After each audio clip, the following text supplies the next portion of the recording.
Right, how can I live in the world and not be worldly?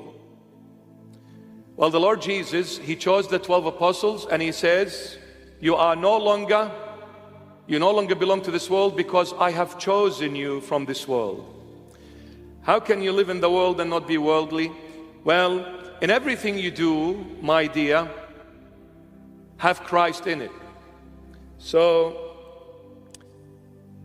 if sports, if anything, any activities, whether it be for your children or anything you do, your husband, anyone does, if we put that thing as a priority and place it before God, then we've got a problem.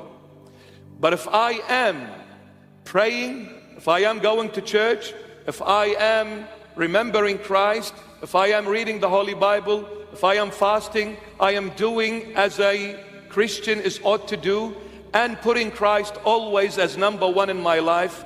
Example, when you take your child to that basketball or karate, say, Lord, let's go together so you protect me and my son or daughter while we're going and while we're coming back. Be with us, Lord, and protect them when they are playing their sport, whether it be basketball or whatever game it is. Lord, bless my children and be with them.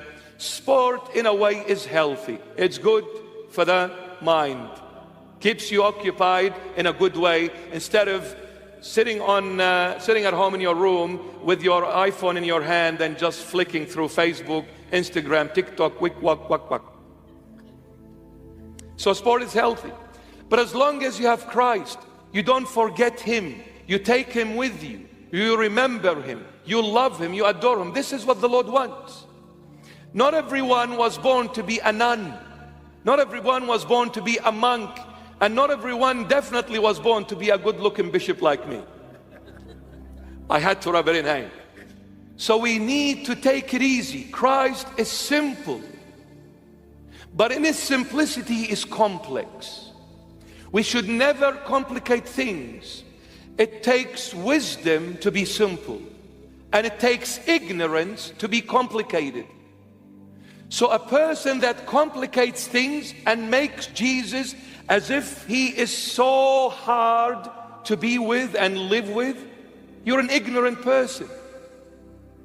But the more you are filled with the wisdom of Christ, the simpler you become and the easier you become, and you start laughing, joking, and playing basketball with Jesus, baby. Come on, Jesus, let me see who's gonna win, me or you, or you or me. The Lord wants your heart. The Lord wants your heart. When the Lord rose from the dead, He called Simon Peter, who denied Him in the Last Supper. What did the Lord Jesus ask Simon Peter? One question, and that question will be asked to every single one of us. Do you love me? Love is to do with the heart. That's all He's going to ask. He's not going to say, why did you go and play basketball? No, He said, do you love me? Because the thing is, what is the point of me going to church and not loving the Lord? What is the point of me going and receiving the Holy Communion as a habit, as a duty, as an obligation? You need to live Christ. And the only way you're going to live Christ is when you begin to love Him. Because you cannot live with someone you do not love. It takes love to be able to live with someone. So Christ wants your heart, my daughter. So don't worry. Take your child to basketball, but before basketball game comes, the church comes, mom and dad. So I'll take my son, my daughter to the church, and I'll show them the way to the Lord. And then on a social level, yeah, it's okay. You go out and have a fish burger and a chocolate sundae, and I'm going to start charging Maccas because I'm promoting them, and I shouldn't be. We cannot be an over-saved Christian. Have you heard of this expression, over-saved? I'll give you an example of what an over-saved Christian is. You can't live with that person. It's kind of complicated. Imagine you are with an over-saved Christians at Macca's. Again, McDonald's. You're at Macca's, right? And then You've placed your order and you're waiting for your order, and then you say, "Oh, brother, I'm hungry." The oversaved Christian replies and says, "Jesus said, I am the living bread that descended from heaven. He who eats me shall never hunger again." And then you say, "I'm thirsty." "Jesus said, I am the living water. He who drinks me shall never thirst again." "Oh, I think I lost my car keys." "Jesus said, you need the keys to enter God's kingdom." He said, "Mate, I don't drive a kingdom. I can't fit into the garage." We need to relax. Jesus is simple, is humble. He is love. Love him and share him with everyone in your life. And wherever you go, take him with you. But one thing, do not take Jesus to a place he disapproves of.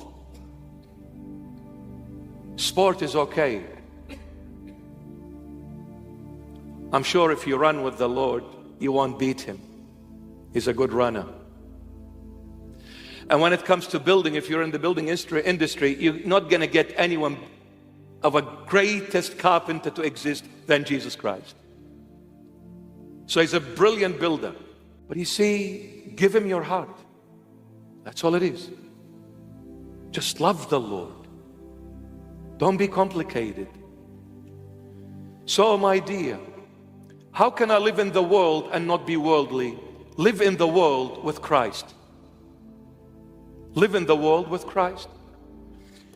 You know, as a mom, as a wife, as a husband, as children, sons and daughters, now that you're a mother, I'm going to say this to you, my dear. You get up in the morning. How can you live with the Lord? I'll give you a very simple explanation. You get up in the morning. You want to wash your face? Say, "Lord, just like I'm washing my face with this water, wash me clean with your precious blood." You put on your clothes. "Lord, just like I'm clothing myself, clothe me with your righteousness." Just like I'm eating, "Lord, I'm filling my physical being. Fill me spiritually, Lord." And wherever you go, take the Lord with you. This is living in the world, but not being worldly, because the day you forget Christ, you are a worldly being. The day you remember Christ, you belong to him now. You are a spiritual being. You are no longer living for the world, but rather living only in it, but not for it. It's very simple. Love the Lord and do not be afraid